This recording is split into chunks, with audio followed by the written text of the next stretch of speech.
Assalamualaikum warahmatullahi wabarakatuh. Teman-teman, sobat-sobat YouTube dimanapun Anda berada, video pada kesempatan ini yaitu tips mencegah kebakaran akibat konsleting listrik. Nanti saya akan menyampaikan hal-hal apa aja yang harus kita lakukan untuk mencegah kebakaran akibat konsleting listrik. Nah, ini adalah stop kontak.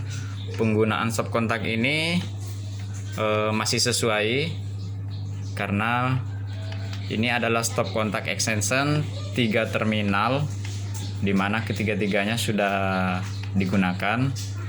Namun stop kontak ini sangat berpotensi terjadinya konsleting apabila kita salah dalam penggunaannya atau kita memaksakan untuk menumpuk beban listrik pada satu titik stop kontak ini. Contohnya misalnya seperti ini. Misalnya karena masih ingin menggunakan beban di stop kontak ini, tapi karena sudah penuh, akhirnya ditambahlah dengan stop kontak cabang. Jadi salah satu dicabut, kemudian dipasang stop kontak cabang ini. Nah, misalnya seperti ini. Ini adalah contoh penggunaan beban yang sudah tidak standar karena memaksakan untuk menumpuk beban pada satu titik. Ini memang masih 3, tapi karena masih ada 2 di sini yang kosong, bisa jadi nanti ketika ingin menggunakan beban berikutnya dia akan memasang di titik yang satunya ini atau di sebelah sini, atau bisa jadi kedua-duanya dipasangi steker sehingga terjadi penumpukan beban pada satu titik stop kontak.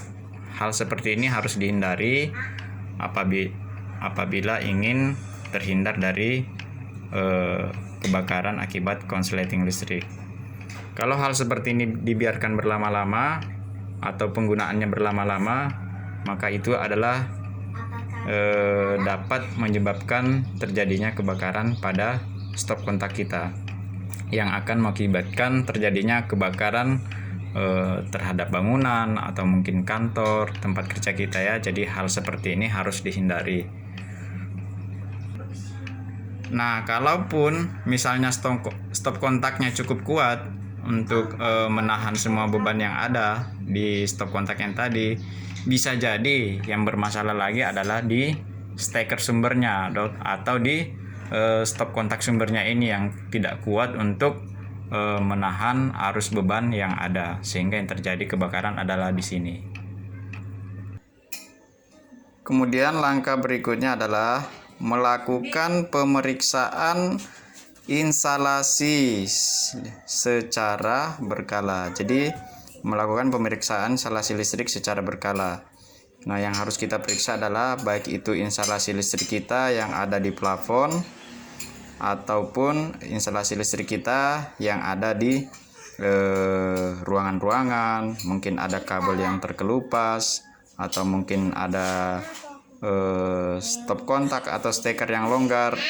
Karena kalau di percabangan itu terjadi kelonggaran, maka di situ nantinya akan timbul percikan-percikan api pada saat bebannya aktif. Oleh karena itu kita harus melakukan pemeriksaan instalasi listrik secara berkala.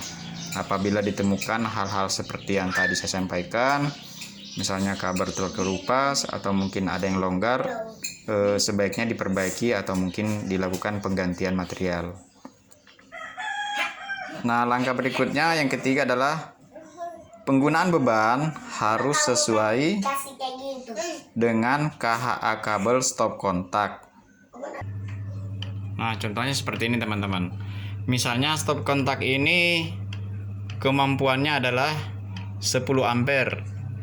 Tapi beban yang kita gunakan di stop kontak ini melebihi dari 10 ampere setelah ditotal secara keseluruhan. Setelah ditotal secara keseluruhan oleh beban-beban ini, ternyata melebihi dari 10 ampere. Nah, hal itu adalah tindakan yang salah karena melebihi dari kemampuan stop kontak itu sendiri untuk melayani beban. Nah, di situ nanti akan sangat berbahaya, sangat berpotensi untuk terjadinya konsleting listrik di titik stop kontak kita.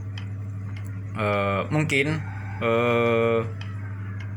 di banyak tempat kebakaran yang terjadi itu disebabkan karena kesalahan penggunaan stop kontak seperti yang saya sampaikan tadi. Nah, yang keempat, apabila sudah terjadi kebakaran pada titik stop kontak, maka jangan menyiram air pada stop kontak listrik. Jadi kalau misalnya sudah terjadi kebakaran, apinya sudah menyala-nyala di sini karena terjadi konsleting listrik, maka nggak usah panik, jangan tiba-tiba langsung ambil air kemudian menyiram di stop kontak tersebut. Hal itu sangat berbahaya. Pertama, karena air itu sendiri sifatnya dapat dialiri oleh arus listrik dan sangat berbahaya bagi kita yang berusaha untuk melakukan pemadaman. Yang harus kita lakukan adalah mematikan sumber listriknya. Di mana dimatikan? Yaitu di MCB. Jadi kalau misalnya sudah terjadi kebakaran di titik stop kontak, nggak usah panik, langsung matikan aja MCB-nya. Tek. Baik MCB yang ada di dalam rumah maupun yang ada di kWh meter. Nah, ini adalah MCB yang ada di kWh meter. Nggak usah panik, langsung matikan aja. Tek. Sudah mati. Artinya aliran listrik yang masuk ke jaringan instalasi di rumah sudah terputus.